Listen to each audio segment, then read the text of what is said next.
Bien, Madame Valérie Mao, nous sommes heureux de vous recevoir à l'Assemblée nationale. Nous sommes une commission composée de deux députés, l'un de la majorité, moi-même, et l'un de l'opposition, Georges Fenech. L'un d'ailleurs est avocat, l'autre magistrat dans la vie civile. Et nous sommes chargés d'une mission d'information relative à la révision des condamnations pénales. Nous savons, en tant que journalistes, que j'ai beaucoup travaillé sur l'une des affaires qui a fait l'objet d'une révision, l'affaire Marc Machin. C'est l'une des 8. Donc, votre avis nous intéresse beaucoup. Euh, vous nous expliquerez le résultat de vos recherches, de vos études, et puis vous nous direz si vous estimez que, euh, après avoir bien réfléchi à tout cela, si la loi actuellement euh, correspond à un équilibre entre l'autorité de la chose jugée et la nécessité absolue qu'il n'y ait pas d'innocents en prison, bien évidemment. On voit bien la bascule qui doit se faire entre les deux. On aimerait avoir votre avis également sur la notion de doute. Et puis sur ce que vous avez, dans le cadre de vos recherches, qu'est-ce qui vous a semblé important, en particulier dans cette affaire de la commission de révision, de la cour de révision. On vient d'entendre un de vos confrères qui nous a beaucoup parlé de l'affaire Omar Haddad. Nous avons reçu sur l'affaire de M. de Perrois des tas de documents. Voilà, sur l'affaire Seznec, bien sûr. On a reçu M. Roland Agré. On a besoin, parce que vous n'êtes pas une juriste, d'avoir l'avis de gens qui ne sont pas des juristes, mais qui connaissent de l'intérieur les affaires, pour qu'ils puissent nous dire qu'est-ce qui va, qu'est-ce qui ne va pas. Je donne la parole à Georges Fenech. Voilà, c'est parfaitement résumé et je vous cède la parole. Comme vous l'avez...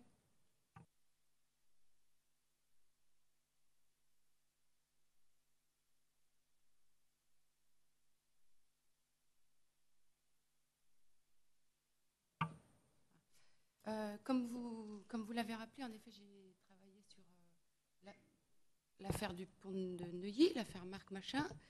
Et effectivement, c'est la 8e erreur judiciaire en 7 décennies. Bon, c'est quand même donc ultra rare, mais enfin ça, vous êtes... maintenant, pourquoi il y en a, et pourquoi il n'y a eu que 8 erreurs judiciaires en 7 décennies? On peut, je pense, légitimement s'interroger. Est-ce qu'on passe à côté? Est-ce que la justice travaille bien?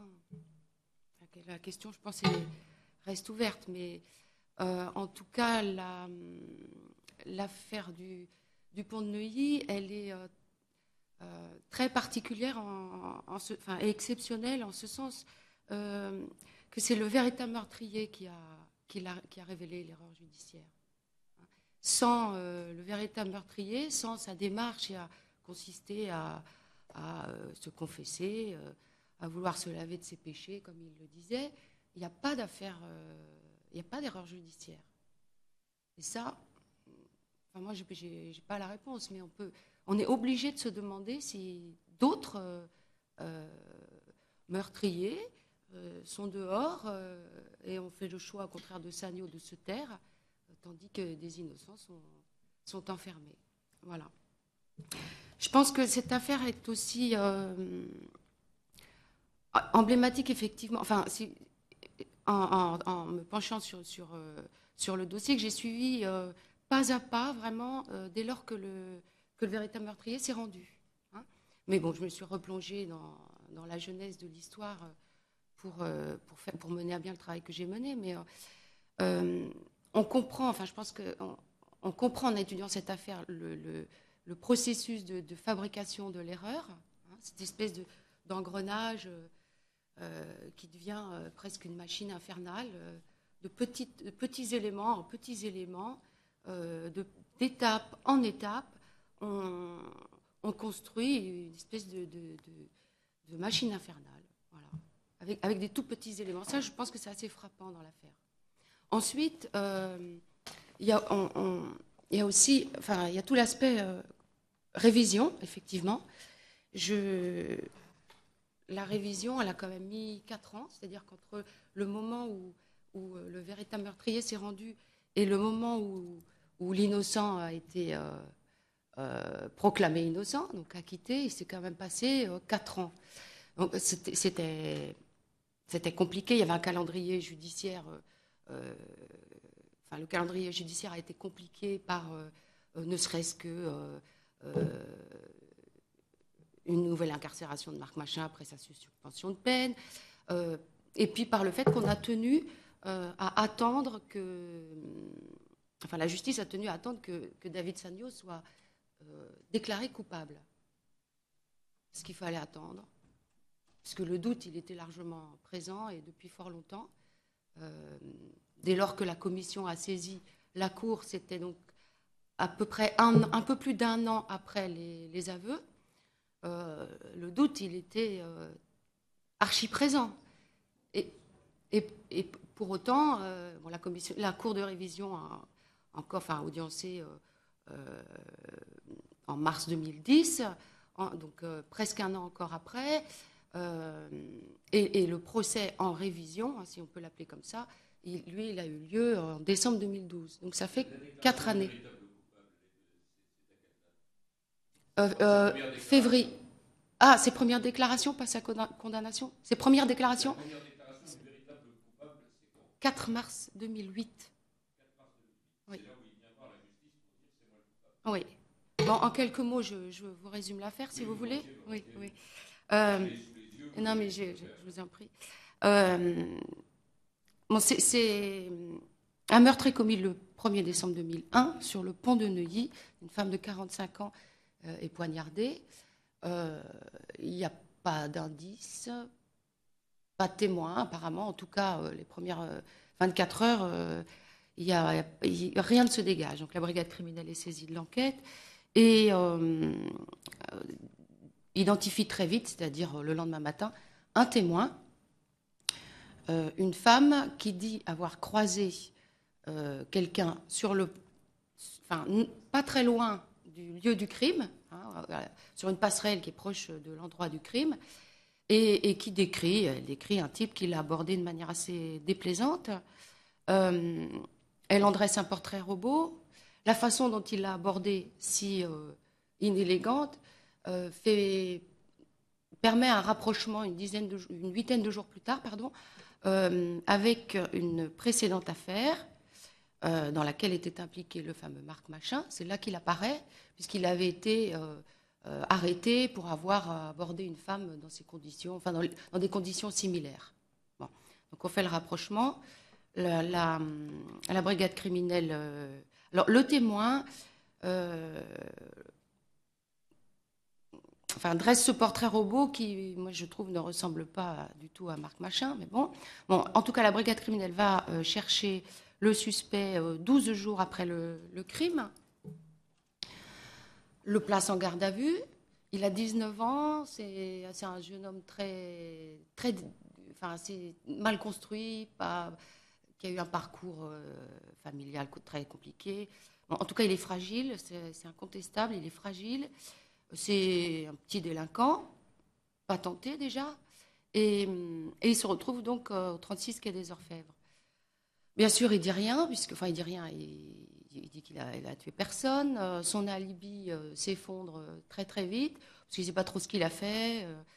Il a passé une nuit avec des copains à fumer du shit, boire, il ne sait pas trop. Donc, il est incapable de fournir un déroulement de la nuit qui a précédé le crime, qui a eu lieu vers 7h30, 8h du matin, entre 7h30 et 8h du matin. Donc il est incapable de fournir un alibi. Ce qui aurait pu l'aider s'effondre immédiatement parce que le copain qui pouvait dire qu'il était avec lui dit qu'il n'y était pas. Tout va mal. Et le témoin, la fameuse, qui est une femme infirmière. Donc l'infirmière... le reconnaît derrière une glace sans teint pendant cette garde à vue. Il est tout seul derrière la glace sans teint. Il est tout seul. Il n'y a pas de parade. Il est tout seul et on lui a fait enfiler le blouson, une espèce de blouson bombardier que la fameuse infirmière avait décrit au lendemain de l'agression verbale. Bon. Donc il est tout seul derrière la glace sans teint, vêtu du blouson. ne comprend pas très bien ce qu'il fait là, on lui demande de parler. Bon, elle le reconnaît de manière quasi certaine, voilà. Et c'est ça qui déclenche, en tout cas, bon, la suspicion portée sur lui, elle est tout à fait compréhensible et fondée à ce moment-là, puisque un témoin le désigne, certes, mais après, donc, il n'avoue pas, évidemment. Intervient un spécialiste des aveux, un commandant de la brigade criminelle, qui a sûrement de grandes qualités psychologiques, et qui prend face à face Marc Machin pendant 10 minutes et le convainc qu'en disant qu'il a tué cette femme, tout va s'arranger pour lui. Donc là, se pose tout le problème de la garde à vue. C'est 48 heures, on est enfermé, où il n'y a quand même pas d'issue, ou à force d'entendre, mais si tu l'as fait, enfin, d'entendre qu'on le suggère.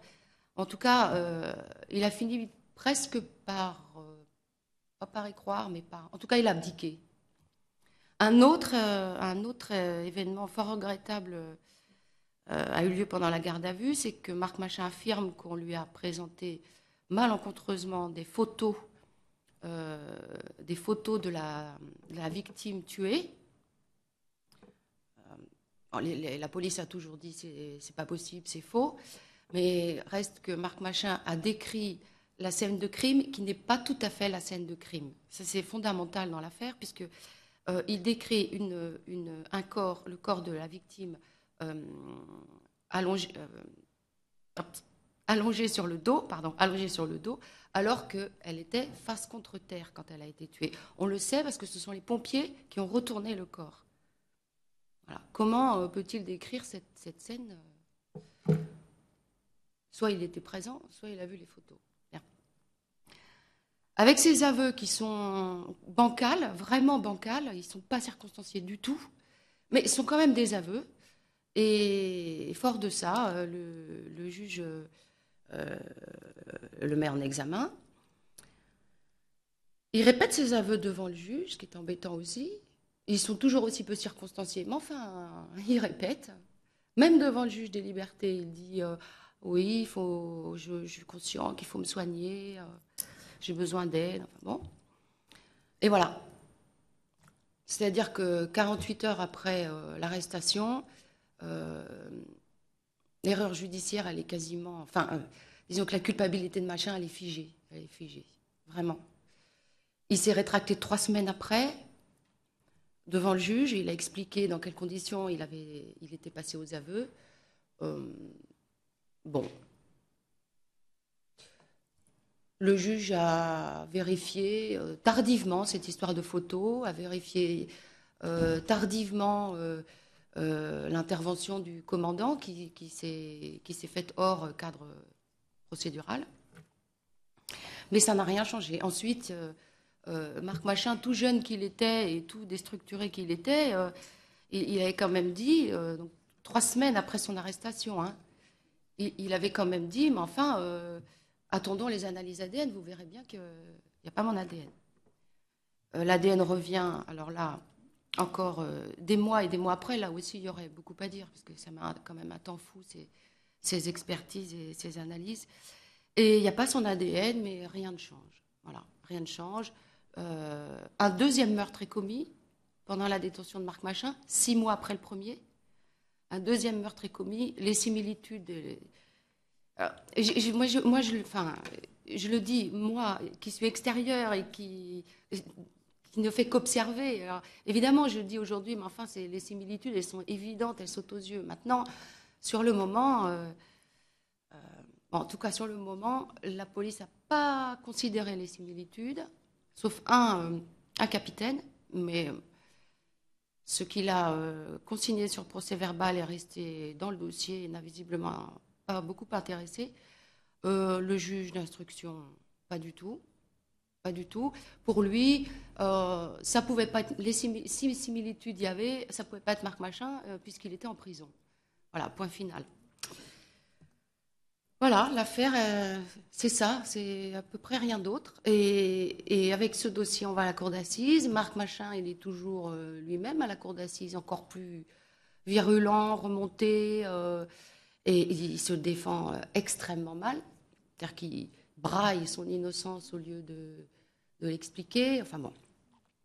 Et il est condamné. Ah oui, j'oublie de dire qu'à ce moment-là, sur la question du doute, alors même si ce n'est pas le doute au moment de la révision, mais sur la question du doute, c'est intéressant de noter que l'avocate générale qui a requis pour ce procès, bien sûr, quand elle a travaillé le dossier, elle a dit mais enfin, il n'y a rien, je ne sais pas si je vais requérir une peine. Et puis finalement, pendant l'audience, elle a changé d'avis. Elle a changé d'avis, surtout parce que le comportement de Marc Machin était vraiment celui d'un type qui avait pu le faire. Voilà, c'est ce qu'on a compris de son attitude, de ses dires, de sa défense. Et à la barre, on avait dans le box un Marc Machin arrogant, et à la barre un commandant de police du 36 expérimentée, une infirmière qui disait « moi je suis sûre que c'est lui, je l'ai vu », qui a fait un malaise, tellement elle était heurtée de le voir, de voir ce garçon, de se dire « oh là là, mais je suis passée à côté, moi-même j'ai failli être tuée ». Bon. Il a été condamné à 18 ans, il a fait appel, il a changé d'avocat puisque son avocat lui a recommandé de plaider coupable s'il voulait s'en tirer avec une peine un petit peu diminuée en appel. Donc il a préféré changer d'avocat, mais ça n'a rien changé. Et il a été de nouveau condamné à 18 ans, avec en plus une peine de sûreté de 12 ans. Donc, voilà.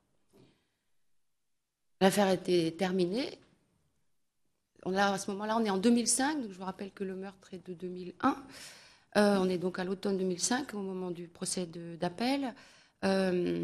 Et voilà, Marc Machin est en prison. Et donc 3 ans plus tard, David Sagnaud se présente au commissariat de la Défense en pleine nuit, vers 2h30 du matin, et il dit j'ai tué 2 femmes. Voilà, 2 femmes. Et il donne aussitôt le nom des victimes. Il fait une petite erreur sur l'une des 2. Et pour la première, donc celle que Marc Machin était censé avoir tuée, il donne le nom de jeune fille, donc, pardon, le nom de femme mariée. En tout cas, visiblement, il avait vu les papiers, ça c'est sûr. Bon, les aveux la confession à ce moment-là de Sagnaud, qui en plus s'est livré comme s'il était au confessionnal, disaient les policiers qui l'ont entendu cette nuit-là. Elle est vraiment nourrie de détails dont on comprend à peu près tout de suite qu'il ne peut pas les avoir inventés. Ou alors, s'il les a inventés, il les a lus quelque part où on lui a raconté. Dès le 4 mars au matin, c'est-à-dire quelques heures après, au parquet de Nanterre, on se dit mais qu'est-ce que c'est que cette histoire? Est-ce que c'est un fou? C'est un affabulateur? Il a lu les journaux? Il raconte tout ça parce qu'il a lu dans les journaux? Comme l'information judiciaire sur le second meurtre était toujours ouverte, parce qu'évidemment il n'avait pas été résolu, le second meurtre, il a été interrogé dans le cadre de cette information judiciaire. Enfin, il a fallu faire tenir les choses dans ce cadre-là, en tout cas, au début. Et puis, donc, il a confirmé ses aveux à la brigade criminelle. Et là, il y a eu 3 semaines très importantes dans cette histoire. C'est qu'on a vu à quel point c'était compliqué de reconnaître qu'on s'était trompé. Disons que la police ne pouvait pas l'entendre, je crois. Et puis la justice avait un petit peu de mal aussi. Voilà. Quand même. Donc, alors, au parquet de Nanterre, ils se sont, pour le coup, acharnés, je crois. J'ai noté quand même que dès le jour des aveux de la reddition de David Sagnaud, ils avaient noté, ils avaient déjà noté article 622, ils envisageaient déjà la procédure de révision avec des points d'interrogation en se demandant comment ça pouvait si ça pouvait s'enclencher. Mais dès le début, c'est-à-dire que le doute, vraiment, il est apparu très, très vite. Quoi. Voilà. Dès que le véritable meurtrier s'est rendu. Alors, autre élément fondamental, c'est que les scellés de la première affaire, c'est-à-dire les vêtements de la victime de Madame Bedeau, la victime du premier meurtre, n'avait pas été détruit. Là, on ne sait pas pourquoi, une négligence sans doute. En tout cas, ils n'avaient pas été détruits. Ils auraient dû l'être à peu près début 2006, si, sauf erreur, c'est 6 mois après après la condamnation définitive. Donc, ils auraient dû être détruits début 2006. Ils ne l'ont pas été, heureusement. Est-ce que le procès de Marc Machin aurait été révisé si les scellés avaient été détruits comme ils auraient dû l'être? Je ne sais pas. Je sais pas. Donc, sur les vêtements de la victime, on a retrouvé l'ADN du véritable meurtrier. La garde des Sceaux, c'était Rachida Dati à l'époque, a saisi la commission de révision. C'est pas Marc Machin qui a saisi la commission de révision. Alors, son avocat avait fait le choix de la laisser faire. Il trouvait forcément que ça allait être plus fort que la ministre de la Justice elle-même saisisse la commission. Elle l'a fait le 28 mars 2008, donc 4 semaines à peu près après les aveux. Donc, à ce moment-là, c'est allé assez vite. J'ai l'impression, en tout cas. Et donc, elle a saisi la commission sur le fait nouveau. Le fait nouveau, c'était évidemment les aveux de David Sagno, des aveux détaillés, mais tellement détaillés. C'est-à-dire qu'il parlait même il a même raconté que dans le sac de la victime, c'est un sac de sport parce qu'elle allait au club de gym, il y avait un CD d'un chanteur qui s'appelle Johnny River. Et alors, pardon, oui, il avait dit que le CD était dans un Walkman. Et personne ne savait ça. Personne ne savait qu'elle avait écouté un jour ce chanteur. Et effectivement, toujours dans ce fameux mois de mars 2008, les proches de la victime ont retrouvé la pochette du CD vide. Donc, qui pouvait savoir qu'il y avait ce CD dans le sac de sport, si ce n'est effectivement celui qui était sur place? Donc, oui, Rachida Dati a saisi la commission de révision sur le fait nouveau qui est les aveux de Sagno, détaillés, et sur l'élément inconnu. Enfin, elle parle aussi de l'élément inconnu qui est en l'occurrence un témoignage qui n'a pas été considéré du tout. Alors, ce témoignage, il est dans le dossier d'instruction du second meurtre. Et c'est celui d'une jeune femme qui raconte aussi avoir été abordée à peu près dans les mêmes conditions que l'infirmière du premier meurtre. Et qui reconnaît, sur photo, qui reconnaît Marc Machin. C'est-à-dire que pendant que Marc Machin est incarcéré, quelqu'un dit « Ah, mais moi j'ai été abordée par un type, oui, c'est celui-là, sur les photos des fichiers policiers, elle le désigne. » Voilà, c'est sur ces deux éléments que la commission de révision est saisie.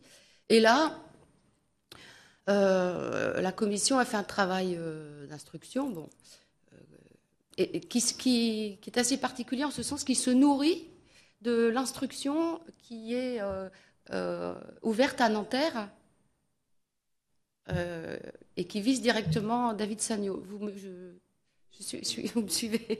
Voilà. Donc, au fur et à mesure des auditions de David Sagno, des confirmations de la génétique, etc., la commission récupère les éléments et puis elle a fait d'autres choses, évidemment. Hein. Il y a des policiers qui ont été interrogés, la présidente de la commission a interrogé des témoins, etc. C'est un peu plus d'un an après donc, que la commission saisit la cour de révision. Mais entre-temps, Marc Machin a été arrêté, est retourné en prison. Je reviendrai sur sa sortie de prison, sa suspension de peine. Et puis, la Cour de révision s'est prononcée donc, le 13 avril 2010, 2 ans après. Le 13 avril 2010, elle a annulé la condamnation et renvoyé, en disant que il y avait des doutes, mais que bon, elle n'avait pas tous les éléments pour annuler purement et simplement la condamnation de Marc Machin.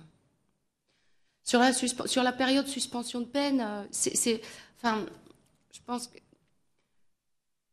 Alors, pour revenir aux dates, donc 28 mars, la commission est saisie. Immédiatement, Marc Machin demande la suspension de sa peine. Une audience est prévue, a lieu le 5 mai 2008, donc le 5 mai 2008, à peu près 6 semaines donc après. Et là, l'avocat général n'est pas pour la suspension de peine. Un mois plus tard, donc le 9 juin, ça fait 3 mois après les aveux, enfin le rebondissement, ce qu'on appelait le rebondissement ensuite, la commission considère que suspendre la peine de Marc Machin est prématuré. Bon, le doute, il était là quand même, mais c'était prématuré.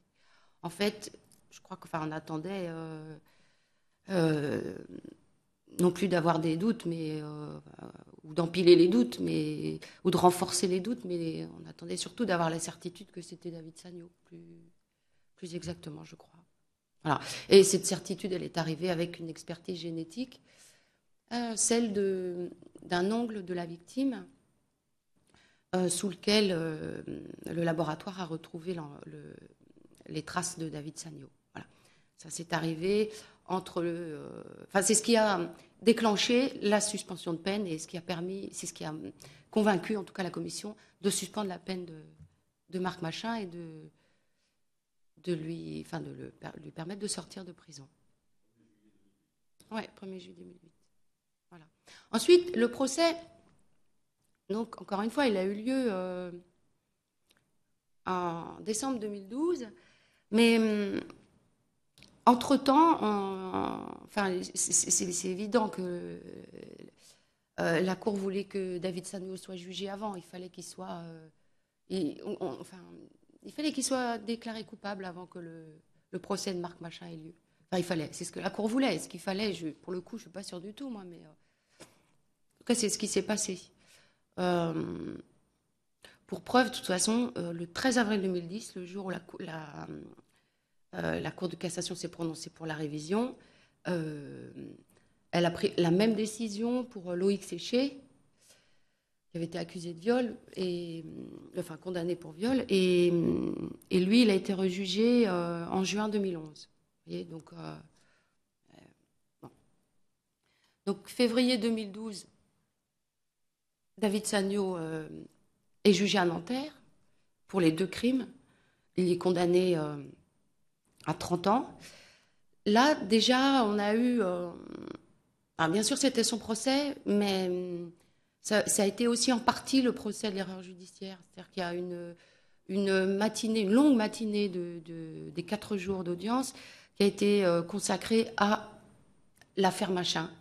Il a été appelé à la barre, il est venu témoigner, les enquêteurs ont été interrogés aussi. C'est Philippe Courroy qui était avocat général, et c'est Philippe Courroy qui était procureur de Nanterre quand David Sagno s'est rendu. Il a tenu à requérir pour cette affaire, en tout cas.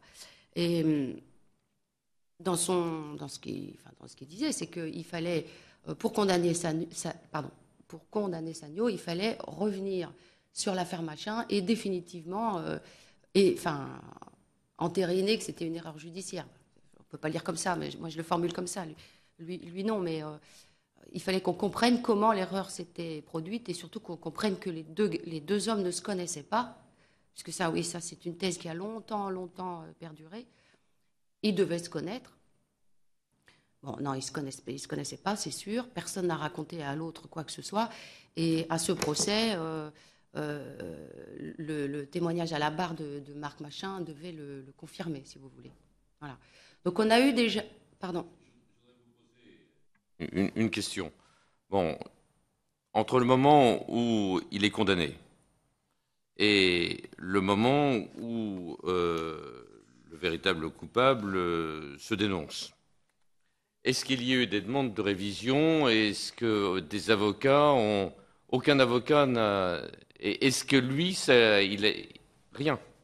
C'est le blackout total entre le moment de la condamnation par la cour d'assises et le moment où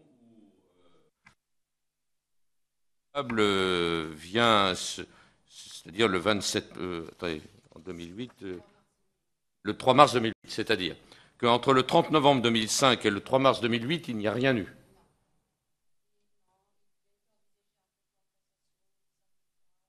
Mais non. Et puis Marc Machin disait. Enfin, aujourd'hui, il dit qu'il clamait son innocence, mais je crois pas. Il clamait pas son innocence. Il s'était complètement résigné. Oui, Coupable. Ah, effectivement, c'est dire. il y aura une demande de révision. Et ça n'a pas changé le cours de l'histoire.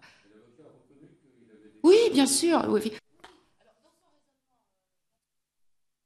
Raisonnement d'avocat, il dit si voilà, il dit si Marc Machin devait se présenter de la même façon en appel, s'il devait adopter la même posture et présenter la même défense, on allait forcément à une nouvelle condamnation. Donc, est-ce qu'il ne fallait pas réfléchir à endosser le crime pour espérer une peine, plaider la personnalité de Marc Machin et viser une peine très diminuée? Il y a eu l'appel, hein, c'est ça, oui. Là, il a quand même fait appel. Il fait pas appel sur l'importance de la condamnation, il fait appel sur la culpabilité ou pas. Oui. C'est-à-dire que les avocats ont plaidé devant les deux cours d'assises sur la culpabilité et non pas sur. Ah, c'est essentiel, ça.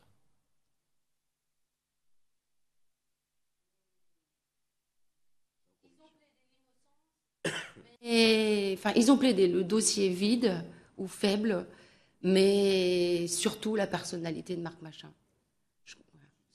Surtout, surtout.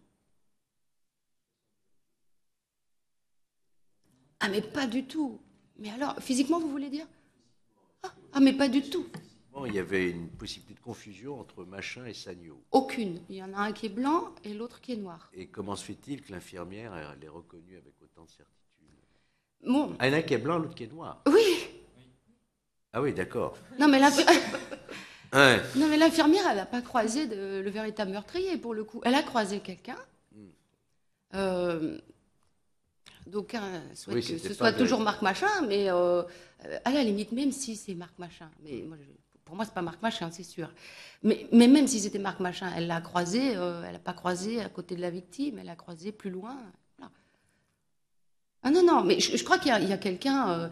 Si vous voulez, comme il y a quand même un témoin donc, qui affirme avoir été, qui reconnaît Marc Machin comme étant la personne qui l'a abordé, alors que Marc Machin était en prison, il devait y avoir quelqu'un qui lui ressemble dans le secteur.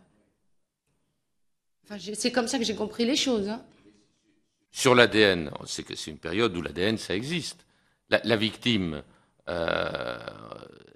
n'a retrouvé donc aucune ADN de Marc Machin, on est bien d'accord, forcément.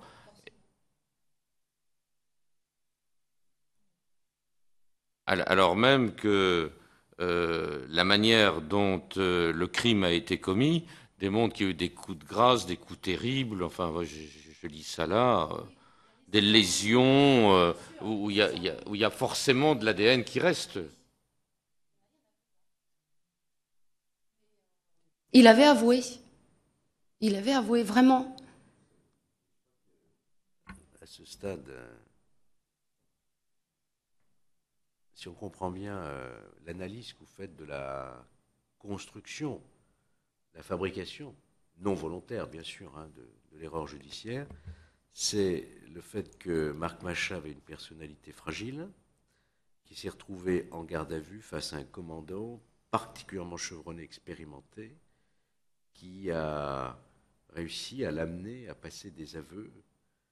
Oui. Dans le cadre de cette garde à vue, je voudrais simplement rappeler qu'à l'époque, il n'y avait pas d'avocat en garde à vue, hein, que depuis parce que ça nous rappelle l'affaire Patrick Dils, hein, qui a passé des Absolument. aveux en garde à vue et réitéré devant le juge d'instruction, comme Marc Machin, qui ensuite, une fois qu'il a avoué une fois, il considère qu'il faut qu'il continue à dire ce qu'il a déjà dit une première fois, d'où l'importance des déclarations et des conditions de la garde à vue. Or, depuis ces affaires-là, il y a une réforme qui est intervenue, notamment à la suite des décisions de la Cour européenne des droits de l'homme, où l'avocat est présent au moment des auditions en garde à vue.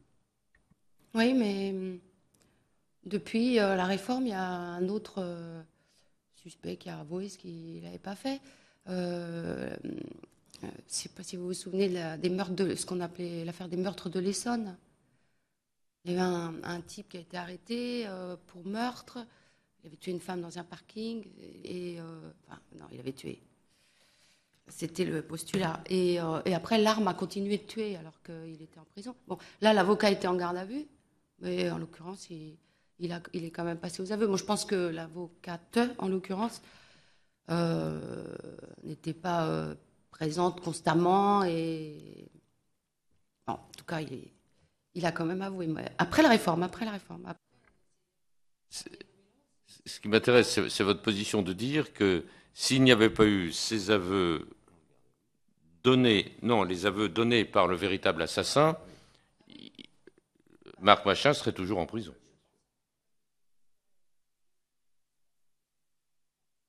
Il ne pouvait y avoir aucun autre élément nouveau que cela. En tout cas, au niveau de la procédure, c'était fini. Qu'est-ce qui aurait pu se passer Une meilleure analyse, par exemple, par l'ADN. Parce qu'on est en 2001, en 10 ans, les analyses ADN ont été modifiées. Elles sont beaucoup plus précises, beaucoup plus certaines. Nous avons reçu tous les responsables des laboratoires. C'est meilleur, quoi, voilà. Et ça n'aurait pas pu, selon vous, constituer un fait nouveau. Demande de révision et qu'on avait analysé les scellés, effectivement, et puis on aurait eu la chance de les trouver, pour le coup, puisqu'ils n'avaient pas été détruits par miracle. Oui. Mais encore eût-il fallu qu'il y ait une démarche. Chose qui nous interpelle très fort. Bon, dans l'affaire Le Prince, un seul scellé a été gardé, si mes souvenirs sont bons. Là, est-ce que les scellés sont restés parce qu'il y avait eu une protestation sur la culpabilité, ou bien parce que c'est par hasard qu'on les a gardés? C'est le hasard.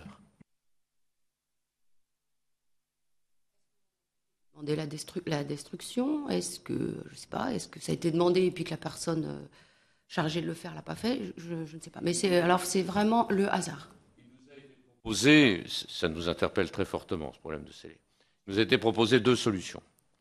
Première solution, de conserver les scellés pendant 30 ans.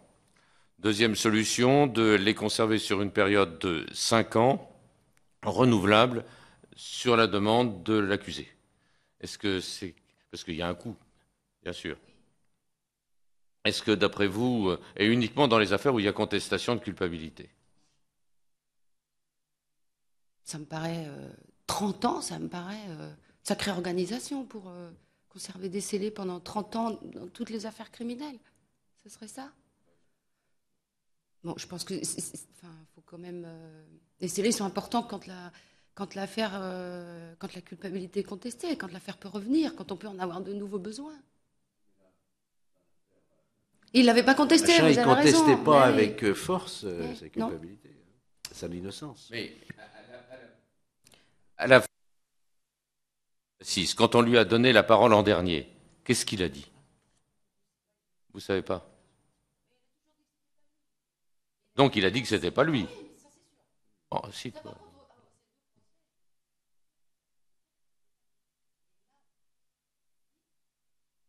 sans convaincre, j'allais dire il l'a mal dit. C'est pas ça, c'est que c'est un garçon qui déplaît, voilà. Il n'a pas su convaincre, il n'a pas su se rendre aimable, il est resté campé. Mais on peut très, très bien le comprendre pour le coup, hein, mais il est vraiment resté campé sur sa position, mais sans savoir l'exprimer calmement, posément. Alors maintenant, je voudrais avoir de votre part votre sentiment comme journaliste et comme citoyenne sur la notion de doute. Jusqu'en 1989, il fallait que le doute soit sérieux. C'est-à-dire un fait nouveau, un élément inconnu et entraînant un doute sérieux. Ça, c'est avant 89. Depuis 89, on reste sur la notion de fait nouveau et d'éléments inconnus. mais entraînant un doute, pas sérieux, un doute non qualifié par le législateur. Nous nous posons les questions suivantes. Est-ce que, alors même que ça n'a pas entraîné de grandes modifications des décisions rendues, il faut dire que ce doute est soit un doute simple, soit un moindre doute. Qu'est-ce que vous en pensez? Quand même. Est-ce qu'il faut absolument dire s'il est simple, léger? Je ne sais pas. Un doute, c'est un doute. Ouais, spontanément, c'est ma réponse. Un doute, c'est une incertitude. Est-ce que ça suffit pas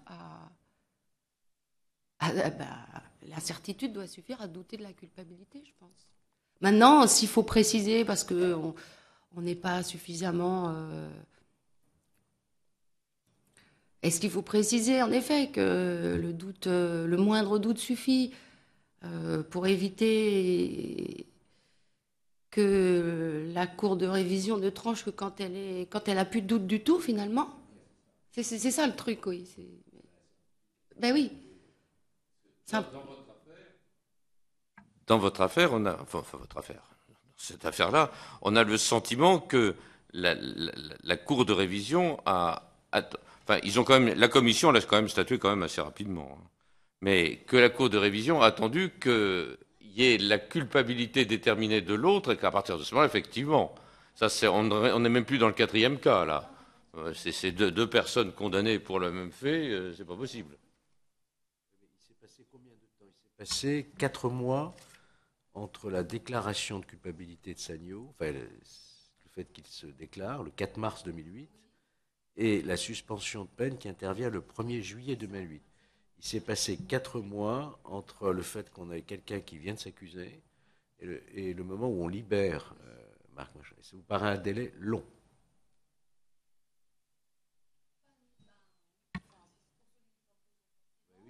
Forcément. Bon, après, c'est pas nécessairement un délai long, mais dans cette affaire, j'ai pas très bien compris pourquoi il était prématuré de suspendre la peine de Marc Machin. Pourquoi le 9 juin, il est prématuré, donc 3 mois après, c'est encore prématuré de suspendre sa peine. J'ai pas très bien compris.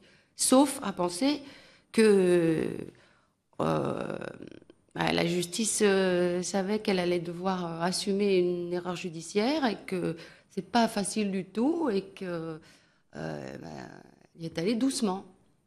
Voilà. Oui, c'est la commission. Non, c'est pas la cour. C'est la commission. Ouais. Et la cour s'est prononcée finalement à quelle date? Ça. Donc 2 ans après. Ouais, c'est long.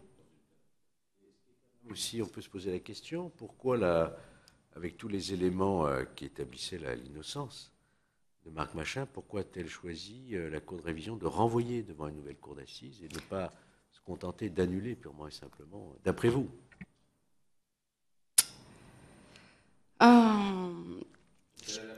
Oui, mais oui. Alors, au début, j'ai trouvé ça un peu dérangeant, que la condamnation ne soit pas purement et simplement annulée. Finalement, peut-être que c'est bien quand même de renvoyer pour justement essayer de se pencher réellement sur l'erreur judiciaire. Le procès, il n'est pas fait pour ça, hein, j'entends bien, mais finalement, annulation, renvoi, ça permet vraiment de rendre, enfin, j'allais dire oui, de rendre public, enfin, que la justice publiquement dise c'est une erreur judiciaire, enfin, acquittement, et puis on comprend comment l'erreur judiciaire s'est construite. Donc c'est pas inutile, mais oui, elle pouvait, enfin, je pense que... Vous étiez présente au 3e procès d'assises? Oui, au 3e et à celui de... Vous pouvez nous en parler? Quelles ont été les réquisitions? Comment l'audience s'est passée? C'était prévu sur 5 jours, ça a duré 4 jours. 2 de plus que les 2 premiers procès de Marc Machin, les procès qui l'ont condamné.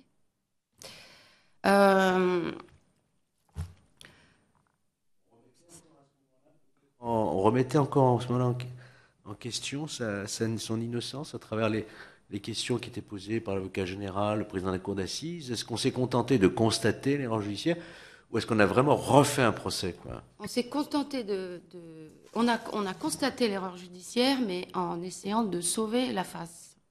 C'est comme ça que je l'ai perçu.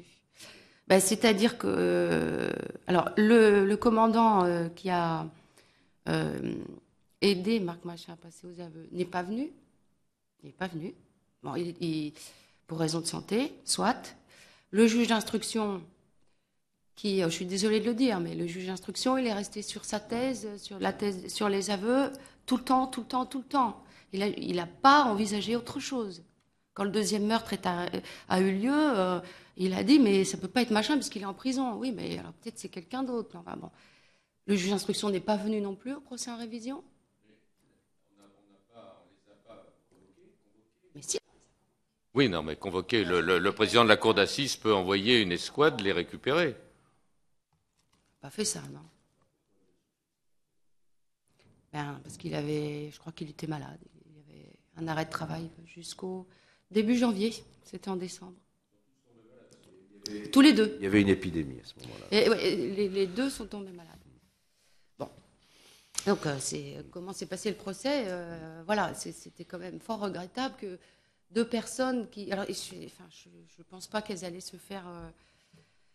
ça allait forcément pas être agréable pour elles, c'est certain, mais bon, ça aurait été quand même intéressant qu'on comprenne comment le juge d'instruction est resté sur cette voie. Voilà, sans nécessairement le juger lui pour le coup, mais enfin, ça aurait été intéressant qu'il explique un peu, le policier aussi. Ça avait été assez... je pense qu'il avait été échaudé, il n'avait pas l'intention de revivre la même chose, puisqu'il s'est fait quand même rappeler à l'ordre, un petit peu malmené, mais c'est-à-dire qu'il l'expliquait avec tellement d'aplomb qu'il avait raison, et que Marc Machin avait avoué, que non, il n'avait pas forcé, et même après, disant oui, mais il n'est pas si innocent que ça, voilà. Donc, pardon ?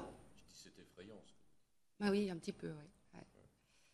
La thèse de l'innocence de Marc Machin, oui, c'est ça. Elle a toujours été bousculée,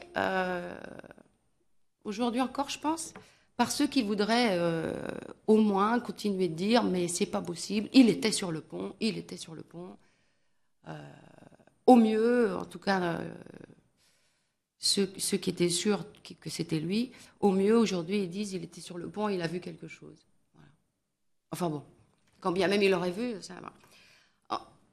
La commission d'indemnisation a statué pour lui? Pas encore. Toujours pas? Non. Depuis non, 2010, on est en 2013. La commission d'indemnisation de cette erreur judiciaire n'a pas statué? Elle a été saisie il n'y a pas longtemps, là, hein, après le procès d'acquittement. L'acquittement est de 2010? 2012. 2012, décembre pardon. 2012. Ah oui, c'est décembre 2012. Non. Ouais. Décembre 2012, oui. Vous voyez, l'une des questions qu'on se pose sur le renvoi devant une nouvelle cour d'assises, c'est que ça dure tellement longtemps. Lorsque ça semble aussi clair, il faut une décision tout de suite. Moi, nous nous interrogeons fortement pour savoir s'il ne faut pas qu'il y ait une annulation sans renvoi. Voilà, ce qui permet en tout cas à la personne d'être indemnisée. Les années, elles sont longues. Oui, vous avez raison. Mais encore une fois, c'est vraiment ce que je pensais. Je trouvais assez contestable qu'il y ait annulation et renvoi et pas annulation pure et simple. En tout cas, en avril 2010, c'est ce que j'avais pensé. Voilà. Mais je dis finalement, le procès, il peut quand même servir, le nouveau procès peut servir à vraiment reconnaître absolument, publiquement, qu'il y a eu erreur judiciaire. Mais c'est pas son rôle, Au moment où se tient ce troisième procès, oui. Marc Machin, entre-temps, il y a eu le procès de Sagnaud, ah, mais oui. qui a été condamné mais je suis pour le d'accord. premier meurtre. Mais bien sûr. Alors, vraiment, j'arrive difficilement à comprendre comment on peut passer encore 4 jours sur un procès alors qu'on a déjà quelqu'un de condamné pour cette première affaire. On ne peut pas avoir 2 condamnés pour un crime. comment on a pu passer 4 jours entiers à se demander s'il était encore coupable ou innocent? Parce qu'un procès, c'est fait pour déterminer Mais la oui, culpabilité. oui, bien Vous sûr. comprenez la Bien sûr, théorie? mais je comprends très bien, oui, oui. Ça aurait dû être réglé en une matinée, je veux dire. Voilà, une personne a été condamnée, on sait qui est coupable, il a été condamné. La Cour vous acquitte après une nouvelle audition de principe. Est-ce que le président de la Cour d'assises a présenté des excuses à Marc Machin? Comment ça s'est passé? Non, Le rendu du délibéré? non. Il dit, vous êtes acquitté. Non, il n'y a pas eu d'excuse, non. On n'a pas eu la configuration ou trop du tout. Non, pas du tout. Non. Mais, pardon. Vous ne savez pas si la commission a accordé une provision d'indemnisation? Non. À ma connaissance, non. Si ça a été demandé, c'est récent. Voilà, c'est tout ce que je peux vous en dire pour le coup. Sur la révision, vous me demandiez comment le troisième procès s'est passé. Je ne sais pas si je me répète, mais moi j'ai quand même eu cette impression qu'on cherchait à surtout ne pas trop écorner l'image de la justice et de la police. Vraiment.